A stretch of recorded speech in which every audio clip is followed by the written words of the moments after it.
We get dressed up for things that matter. But these people that are going to the banquet, they don't have dress-up clothes. But in that culture, and especially if you're the king, upon entry, you are handed a special wedding garment that is appropriate and acceptable for you to wear at the feast. We are handed what I've called in years past a righteous robe that makes us worthy. We are clothed with the righteousness of the perfect one, the Son of God, Jesus Christ. The king is happy because the place is filled.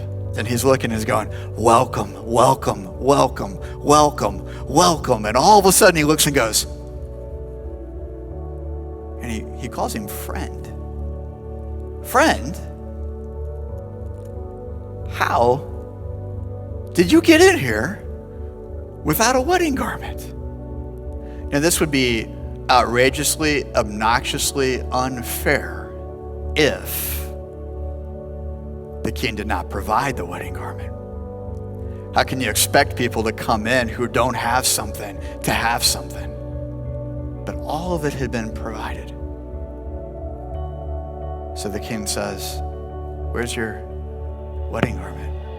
And this book says that the wedding garment, that Jesus Christ's life, death, and resurrection is absolutely crucial for anyone getting in. But here's the other important news. The king is so eager to give you the wedding garment. Here, you need this. You need this. You need this. He has opportunity to give a response though. He says, why don't you have a wedding garment? It says he was speechless. He could have said, you know what, I'm sorry, I didn't really know how important it was. Would you please forgive me? I realize now that my righteousness is not enough. Could I circle back around? Could you clothe me with this wedding garment? Could you give me your righteousness? I still think there's that time of grace where there's still that opportunity to where like, actually my thinking was wrong and my thinking was off. And now that I'm talking to you, the king, I'm realizing how off I was. Please, could I have the wedding garment? I'm sorry I refused it the first time.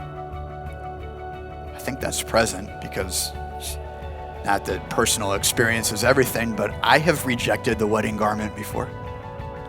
I have walked in and said, I can do this myself. I got this.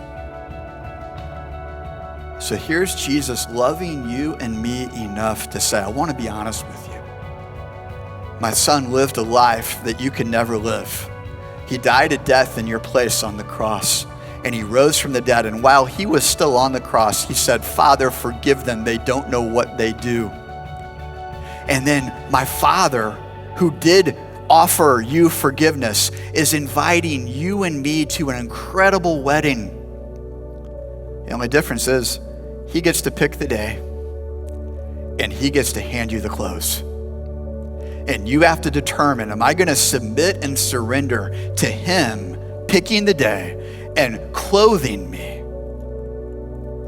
And then I get in where there is peace that passes all understanding.